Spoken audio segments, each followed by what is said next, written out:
heartbreaking that somebody would even think to take, even if it wasn't his, but any handicap vehicle. It's been over 24 hours and my optimism's going down. Unbelievable story. This one will break your heart, and it's another one of the stories we're covering tonight in our Crime Time segment involving the family's special needs child's van gets stolen. Still with us tonight in our Crime Time segment, law enforcement experts giving us some insight, perspective. Vince Champion, retired police officer, and Jennifer Shen, director of the Crime Lab San Diego, retired. She is with us via phone tonight. All right, so let's get to the next story.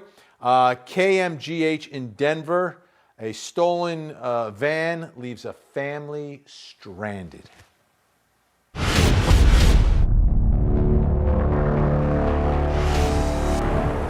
The Fisher family is stranded. We woke up Saturday morning to find out our van was gone. They don't have a car to get home to Sheridan, Wyoming after coming to Denver for a doctor's appointment. All of his equipment fit in it. His wheelchair fits in it. It was stolen. It's heartbreaking that somebody would even think to take, even if it wasn't his, but any handicap vehicle. The car was taken from the parking lot of a hotel in East Denver on Friday night. It's been over 24 hours and my optimism's going down. To them, it's so much more than just a way to get around. It is a 1996 Chevy van. It's got a couple stickers in the back. It quite literally is their lifeline. We have 2 vents, an vent stand, and an oxygen concentrator, and there's 5 oxygen tanks that are in that van wherever it is at now to get us home. Their son Lane has Down syndrome and numerous health complications. He needs the van and everything in it to travel safely from his home in Wyoming to critical care appointments in Montana and Colorado. We travel to Billings at least 2 times a month, if not more, and then down here at least once every 6 months. They reached out to Contact 7 for help to get back to Wyoming. Right now we got to focus and we got to get back home. And to figure out how to keep their family safe. Because at any point he could stop breathing or not get enough oxygen in. Now they're out of ideas, stranded. We just have to find a way. All right, is there any chance that they're going to recover this van? And that's the question I have tonight. Jennifer Shen, let me start with you. How difficult is it going to be to track this down? Any chance that they can get this van back?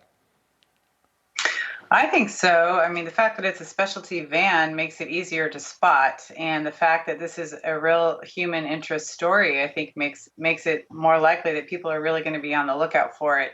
And once they do find it, they're going to be able to gather a lot of forensic evidence from that van to figure out who stole it, which I think would be really important, because this, you're right, is very heartbreaking, and it's just terrible. It's very terrible. But good news is when they do find it, there will be many, many different types of forensics that can be employed to catch the bad guy. And I hope I hope they find that van pretty soon, because that's terrible for this family.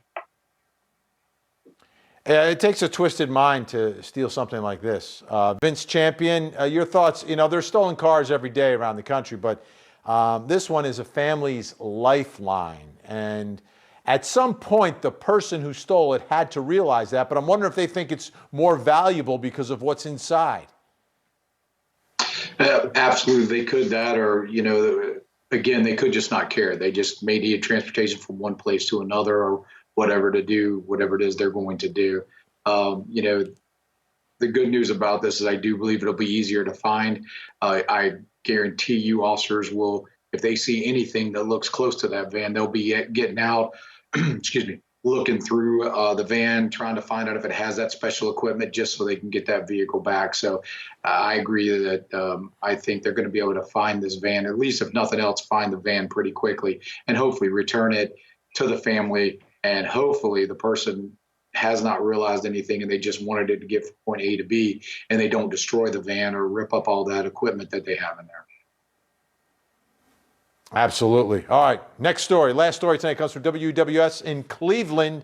A man arrested for pointing a gun at protesters. Police say members of the Ohio Community Coalition were marching through the city of North Canton for a Black Lives Matter rally when this happened.